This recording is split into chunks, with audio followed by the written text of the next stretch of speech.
Audrey Hepburn, une icône éternelle d'Hollywood, non seulement pour sa beauté gracieuse, mais aussi pour son talent et sa compassion.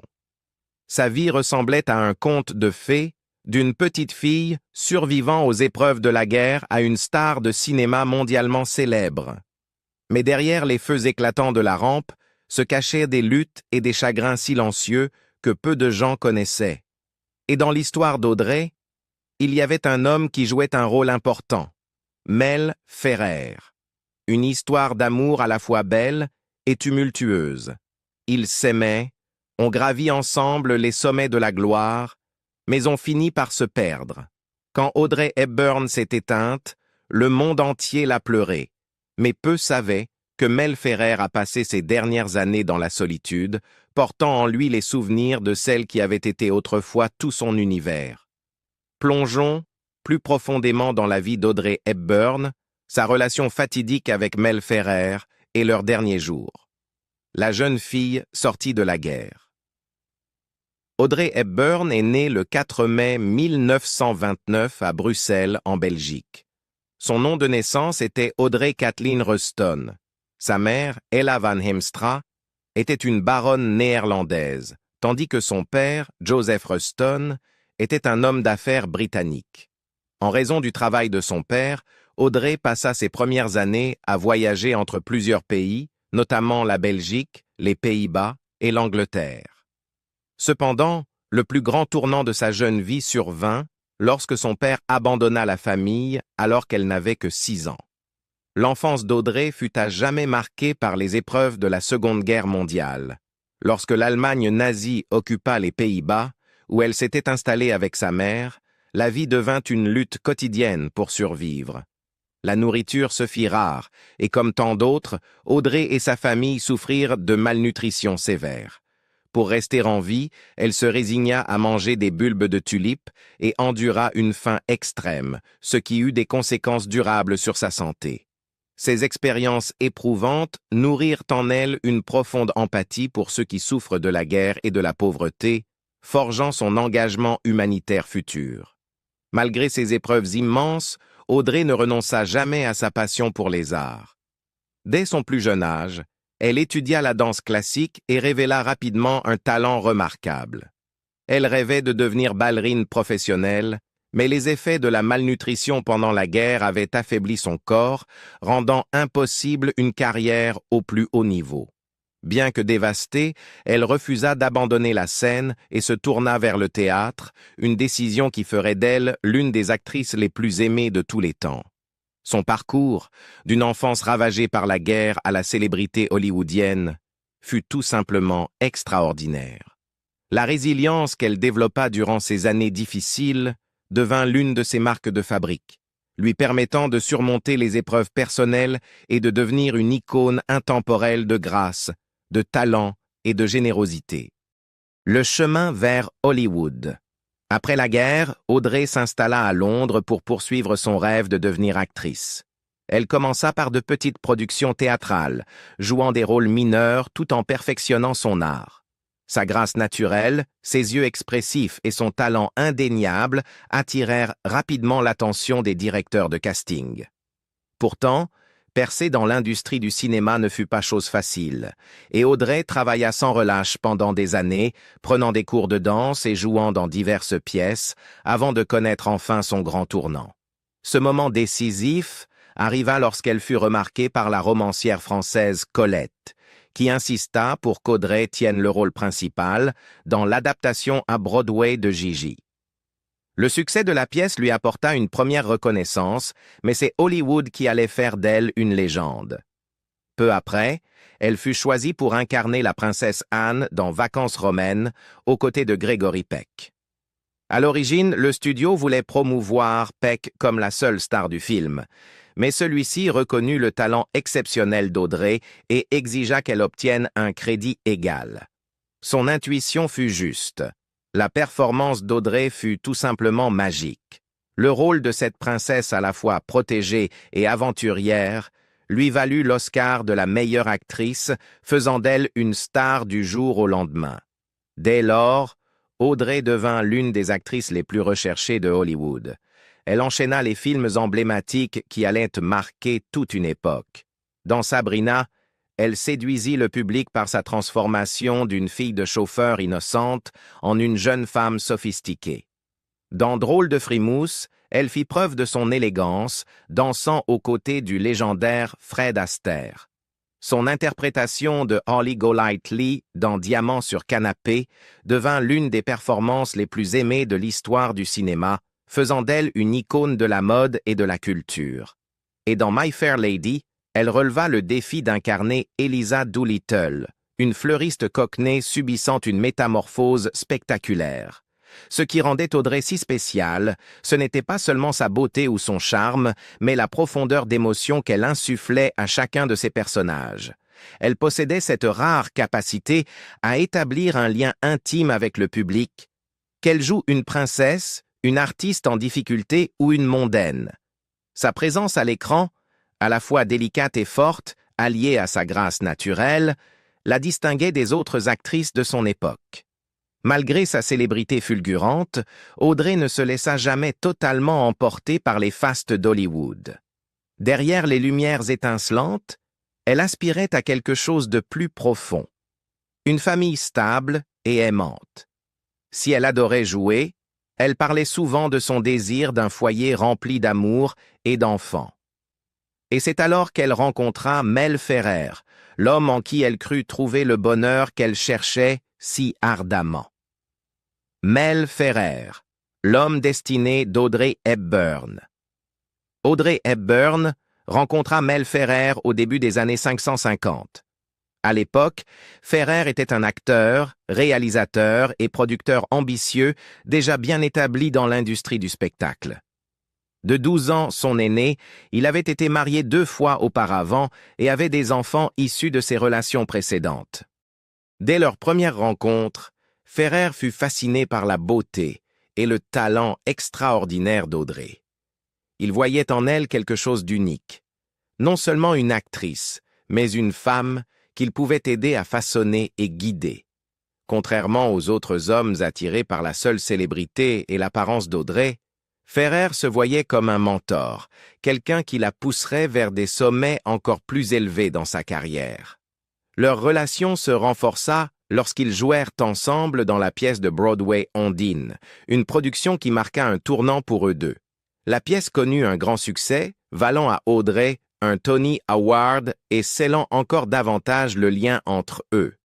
Leur alchimie intense sur scène se prolongea dans la vie réelle, et très vite, ils devinrent inséparables. Souhaitant fuir les pressions d'Hollywood, Audrey et Ferrer choisirent de se marier discrètement en Suisse. Ce fut un cadre idyllique, loin des ragots et des flashs de l'industrie cinématographique. Beaucoup pensaient qu'Audrey était profondément amoureuse de Ferrer, au point d'être prête à tout pour préserver leur relation. Pour elle, il n'était pas seulement un mari, mais une force protectrice, quelqu'un en qui elle croyait pour veiller sur elle et la soutenir. Pourtant, derrière cette façade de conte de fées, leur mariage était loin d'être parfait. Dès le début, des tensions apparurent dans leur relation. Ferrer était un homme au caractère fort et dominant, tandis qu'Audrey était une âme sensible, en quête d'un foyer paisible et aimant. Ferrer n'était pas seulement le mari d'Audrey, il jouait également un rôle clé dans sa carrière. Il s'impliquait dans bon nombre de ses décisions professionnelles, exerçant souvent un contrôle sur les rôles qu'elle acceptait et sur les personnes avec qui elle travaillait. Certains amis d'Audrey pensaient que Ferrer était trop autoritaire, prenant des décisions davantage pour satisfaire ses propres ambitions que celles d'Audrey. Malgré ces difficultés, ils continuèrent à collaborer sur divers projets, notamment Guerre et paix et Green Mansion. Cependant, au lieu de renforcer leurs liens, ces collaborations ajoutèrent encore plus de tension à une relation déjà fragile. Le tempérament exigeant de Ferrer entrait en conflit avec la douceur d'Audrey, et la pression d'être constamment sous le regard du public n'arrangeait rien. L'un des plus grands chagrins de leur mariage fut la lutte d'Audrey pour devenir mère. Elle subit 2 fausses couches, ce qui l'affecta profondément, tant physiquement qu'émotionnellement. Audrey avait toujours rêvé d'avoir une famille, et chaque perte la laissait anéantie. Ferret, bien que présent par moments, n'était pas toujours le soutien réconfortant dont elle avait besoin. Son attention restait centrée sur leur carrière, et Audrey se sentit souvent seule dans son chagrin. Lorsqu'elle donna enfin naissance à leur fils, Sean Hepburn Ferrer, ce fut l'un des moments les plus heureux de sa vie. Elle se consacra entièrement à la maternité, chérissant chaque instant passé avec son enfant. Sean devint sa plus grande source de joie, et Audrey embrassa ce nouveau chapitre de sa vie avec tout son cœur. Malgré leurs épreuves, Audrey et Ferrer partageaient une connexion indéniable. Ils étaient tous deux passionnés par leur métier, dévoués à leur art et déterminés à créer des œuvres significatives. Même dans les moments difficiles, il existait entre eux une compréhension tacite, fondée sur des années d'expérience commune, de respect mutuel et de liens émotionnels profonds. Audrey attribuait souvent à Ferrer le mérite de l'avoir aidé à affiner son jeu d'actrice et à naviguer dans les complexités d'Hollywood. Lui, de son côté, admirait sa détermination, sa résilience et la manière dont elle portait en elle une grâce naturelle. Leur histoire d'amour fut une histoire d'ambition et de dévotion, une relation aussi intense que compliquée. Bien qu'Audrey ait ensuite choisi une vie plus calme, loin des exigences constantes du cinéma, Ferrer resta une figure marquante de son histoire personnelle. Il avait été son partenaire dans le succès, l'homme qui l'avait accompagné durant certains des moments les plus déterminants de sa vie. Leur parcours commun, fait de triomphes et d'épreuves, laissa une empreinte indélébile sur eux deux. Leur histoire d'amour n'était pas un conte de fées, mais celle de deux artistes dont les chemins s'étaient entrelacés de façon à les transformer à jamais. En Ferrer, Audrey trouva non seulement un mari, mais un mentor, un collaborateur et, pendant un temps, l'homme qu'elle croyait être son destin. La fin d'une histoire d'amour. À la fin des années 1960, la relation entre Audrey Hepburn et Mel Ferrer était irrémédiablement brisée. Ce qui avait autrefois été une histoire d'amour passionnée et étroitement liée était devenu une lutte douloureuse. Les rumeurs d'infidélité de Ferrer, qui circulèrent depuis des années, ne pouvaient plus être ignorées. Audrey, qui avait toujours rêvé d'un partenaire stable et fidèle, fut profondément blessée par cette trahison. Malgré son amour sincère pour Ferrer et son désir de maintenir leur famille unie, la distance émotionnelle entre eux ne cessa de croître, et leur mariage se délitait lentement. Pendant des années, Audrey avait fait des sacrifices pour préserver leur lien. Elle avait souvent placé la carrière de son mari avant la sienne, lui laissant un rôle de gestionnaire dans sa vie professionnelle. Ferrer avait toujours été une figure dominante, influençant bon nombre de ses choix de carrière et orientant son parcours à Hollywood. Au début, Audrey admirait ses conseils, le voyant à la fois comme un mentor et un époux. Mais avec le temps, son autorité devint oppressante, et elle se sentit piégée dans une relation où sa propre voix n'était plus entendue.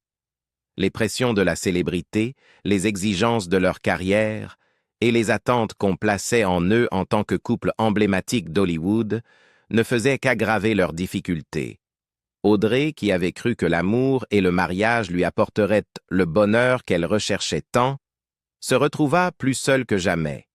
Sa nature douce et sa loyauté inébranlable ne suffirent pas à réparer les fissures de leur union. Malgré ses efforts, il devint douloureusement évident qu'ils n'étaient plus le couple amoureux d'autrefois. Après 14 ans de vie commune, Audrey et Ferrer divorçaient officiellement. Cette séparation fut une épreuve lourde pour eux deux. Ferrer, anéanti par la fin de leur mariage, subit une crise cardiaque peu après. Audrey, épuisée par des années de tourments émotionnels, décida quant à elle de s'éloigner d'Hollywood pour se concentrer sur son bonheur personnel. Pour Audrey, ce divorce marquait la fin d'une époque. Ce n'était pas seulement la rupture d'un mariage, mais aussi la clôture d'un chapitre de sa vie qui l'avait profondément façonné, tant sur le plan personnel que professionnel. Elle s'était tant investie dans Ferrer, croyant en sa vision, faisant confiance à son jugement, suivant sa direction. Mais au final, l'amour seul n'avait pas suffi à les maintenir unis. Malgré la douleur, il ne subsista aucune rancune entre eux. Contrairement à bien des divorces hollywoodiens marqués par le scandale et l'amertume, Audrey et Ferrer conservèrent un respect mutuel. Ils avaient partagé trop de choses, des années d'amour, de succès professionnel, et la joie d'élever leur fils, Sean, pour laisser leur passé se transformer en hostilité. Audrey finit par tourner la page, trouvant de nouveau l'amour auprès du psychiatre italien Andrea Dotti, avec qui elle eut un autre fils.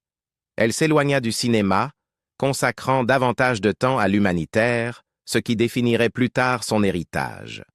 Ferrer, de son côté, poursuivit sa carrière dans le cinéma, mais d'une certaine manière, il ne parvint jamais à oublier Audrey. Elle avait été l'amour de sa vie, la femme qu'il avait cru voir à ses côtés pour toujours. Leur histoire fut faite de passion, d'ambition, d'amour et de perte. Un rappel que même les plus belles romances peuvent être teintées de tragédie. Une relation qui brûla intensément, laissant derrière elle des souvenirs de rêves partagés et de dévotion profonde. Bien qu'ils aient fini par suivre des chemins différents, le temps passé ensemble par Audrey et Ferrer resterait à jamais un chapitre essentiel de leur vie, un chapitre qui les marqua, les transforma et qui, malgré sa fin douloureuse, ne serait jamais oublié. Les dernières années d'Audrey Hepburn. Après s'être éloignée des projecteurs, Audrey Hepburn se consacra corps et âme à l'humanitaire, devenant ambassadrice de bonne volonté pour l'UNICEF. Elle se rendit dans certaines des régions les plus ravagées par la guerre et la pauvreté, notamment en Éthiopie, au Soudan, au Bangladesh et en Somalie. Audrey visita personnellement des villages, porta dans ses bras des enfants affamés et plaida sans relâche pour de meilleurs soins de santé, une meilleure nutrition et une éducation pour les plus vulnérables. Elle utilisa sa renommée mondiale non pas pour elle-même, mais pour donner une voix à ceux qui n'en avaient pas. Malgré les épreuves qu'elle rencontrait, Audrey demeura inébranlable dans sa mission, convaincue que son travail avec l'UNICEF était le chapitre le plus significatif de sa vie. Elle parlait souvent de son propre passé durant la Seconde Guerre mondiale, qui avait nourri en elle cette profonde empathie envers les plus démunis. Elle déclara un jour « Je me sens privilégiée de pouvoir aider. C'est la plus belle récompense. » Son dévouement suscita une admiration mondiale, et en 1992, elle reçut la médaille présidentielle de la liberté, l'une des plus hautes distinctions civiles des États-Unis. Alors qu'elle était au sommet de son engagement humanitaire, le destin frappa. À l'automne 1992, après être revenue d'une mission de l'UNICEF en Somalie, elle commença à ressentir des douleurs abdominales persistantes. Pensant d'abord à un simple malaise, elle ignora les symptômes, mais la douleur s'intensifia. Inquiète, elle subit des examens médicaux qui révélèrent une terrible nouvelle. Elle souffrait d'une forme rare et agressive de cancer du côlon. Le diagnostic fut un choc pour ses proches, Audrey ayant toujours mené une vie saine, avec une alimentation équilibrée et peu d'excès. Déterminée à lutter contre la maladie, elle subit une intervention chirurgicale à Los Angeles en novembre 1992. Cependant, les médecins découvrirent rapidement que le cancer s'était trop propagé pour être traité efficacement. La chimiothérapie fut écartée car elle n'aurait fait que prolonger sa souffrance sans espoir de guérison. Consciente que ses jours étaient comptés, Audrey prit la décision déchirante de retourner en Suisse, dans sa maison qu'elle aimait tant. En décembre 1992, affaiblie mais toujours pleine de grâce, Audrey regagna sa demeure bien-aimée de Tolochenaz, en Suisse. Son compagnon de longue date, Robert Walders, ainsi que ses deux fils, Sean et Lucas, restèrent à ses côtés, veillant à ce qu'elle soit entourée d'amour durant ces dernières semaines. Face à l'inéluctable, Audrey demeura d'un calme remarquable, passant ses derniers jours dans une paisible introspection. Elle trouva du réconfort dans la beauté tranquille de la campagne suisse où elle avait toujours trouvé refuge loin du tumulte d'Hollywood. Pour rendre son voyage de retour plus doux, son ami de toujours, le couturier Hubert de Givenchy, fit affréter un jet privé rempli de fleurs, l'un des nombreux gestes de tendresse témoignant de l'amour profond qu'elle inspirait. Même dans ses moments les plus faibles, Audrey continuait à exprimer sa gratitude pour la vie qu'elle avait vécue et l'amour qu'elle avait reçu. Elle trouvait de la joie dans les plaisirs simples, écouter de la musique, regarder tomber la neige, tenir la main de ceux qu'elle aimait.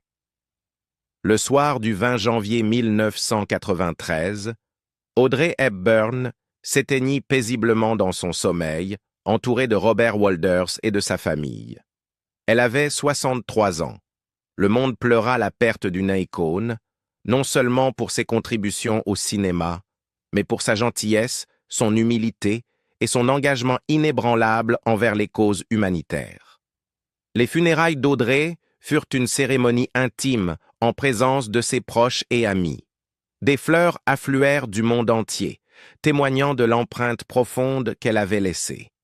Gregory Peck, son cher ami et partenaire dans Vacances romaines, fut si bouleversé qu'il enregistra une lecture émotive de Unforgettable en sa mémoire. Bien qu'Audrey Hepburn ait quitté ce monde trop tôt, son héritage reste éternel. À travers ses films, son travail humanitaire et les innombrables vies qu'elle a touchées, elle continue d'inspirer les générations. Selon ses propres mots, la meilleure chose à laquelle tenir dans la vie, c'est les autres. Et c'est ainsi qu'on se souviendra toujours d'elle, comme d'une femme qui offrit au monde non seulement sa beauté et son talent, mais un amour et une compassion sans limite. Mel Ferrer, La solitude. Après les projecteurs. Après son divorce avec Audrey Hepburn, Mel Ferrer continua à travailler dans l'industrie cinématographique, mais sa carrière ne retrouva jamais le même niveau de succès. Autrefois acteur, réalisateur et producteur très convoité, il eut de plus en plus de mal à obtenir des rôles importants. Bien qu'il soit resté actif à Hollywood, les années dorées de sa carrière semblaient derrière lui. Ferrer se remaria après Audrey, mais aucune de ses relations ultérieures n'eut la même profondeur ni le même impact durable. Ses mariages suivants, bien que significatifs à leur manière, manquaient de la passion et de l'admiration qui avaient marqué son union avec Audrey. Beaucoup de ceux qui le connaissaient pensaient qu'ils ne s'étaient jamais vraiment remis de leur histoire d'amour. Audrey avait été la femme la plus emblématique de sa vie, et malgré leurs différences, elle avait laissé une empreinte sur son cœur que nul ne put remplacer. Malgré ses difficultés personnelles, Ferrer resta impliqué dans le milieu du spectacle à divers niveaux. Il joua des rôles secondaires au cinéma et à la télévision sans jamais retrouver le prestige de ses anciens projets. Il travailla aussi en coulisses comme producteur, mais son influence à Hollywood s'était estompée. Contrairement à Audrey, qui trouva un nouvel élan dans l'humanitaire, Ferrer ne sembla jamais trouver une passion capable de le combler à nouveau. Avec l'âge, la santé de Ferrer se détériora. Bien qu'il gardât une allure digne en public, il luttait en privé contre divers problèmes de santé. Durant ces dernières années, il souffrit de maladie cardiaque, une condition qui le tourmentait depuis sa jeunesse. Après son divorce d'avec Audrey, il avait subi une crise cardiaque, manifestation physique du choc émotionnel causé par leur séparation. Bien qu'il se soit remis, ses problèmes cardiaques persistèrent jusqu'à la fin de sa vie. En plus de ses soucis cardiaques, Ferrer fut confronté à des difficultés de mobilité, ce qui limita peu à peu sa capacité à rester actif dans l'industrie. Au fur et à mesure que sa santé déclinait, il se retira de plus en plus de la vie publique, préférant la solitude tranquille de sa maison. Amis et collègues le décrivaient comme un homme autrefois au centre de l'attention, vivant désormais dans l'ombre de sa gloire passée. Contrairement à Audrey, dont les dernières années furent remplies d'amour et de sens grâce à son engagement humanitaire, la fin de vie de Ferrer fut marquée par une certaine solitude. Sa présence à Hollywood s'effaça, et bien qu'il soit resté entouré de famille et d'amis, il ne vivait plus sous les projecteurs qu'il avait jadis définis. Le 2 juin 2008, Mel Ferrer s'éteignit paisiblement à son domicile en Californie à l'âge de 90 ans. Sa mort fut discrète, loin du faste qui avait autrefois entouré son nom. Bien qu'il ait eu une vie longue et riche en événements, ses derniers instants étaient loin de l'existence glamour qu'il avait connue à Hollywood. Malgré la solitude de ces dernières années, les contributions de Ferrer au cinéma et au théâtre font partie de son héritage. Il était un homme de grand talent et d'ambition, un visionnaire qui avait joué un rôle important dans la carrière d'Audrey Hepburn et dans l'âge d'or du cinéma. Pourtant, son histoire est aussi celle d'un homme en quête, qui, malgré ses succès, ne retrouva jamais tout à fait la magie qu'il avait connue avec la femme qui fut l'amour de sa vie. Audrey Hepburn et Mel Ferrer partagèrent un parcours fait d'amour, d'ambition et de chagrin. Leur vie, marquée par un succès extraordinaire et de profondes luttes personnelles, continue de fasciner le monde. Mais au-delà de leur célébrité, ils étaient humains, confrontés aux mêmes joies et peines que tout un chacun. Et vous, quel fut selon vous le moment le plus marquant de leur relation? Pensez-vous que leur histoire aurait pu connaître une autre fin? Partagez votre avis dans les commentaires. Si vous avez aimé cette vidéo, n'oubliez pas de liker, partager et vous abonner pour plus d'histoires sur la vie des légendes d'Hollywood. Merci de nous avoir suivis et à très bientôt pour une nouvelle vidéo.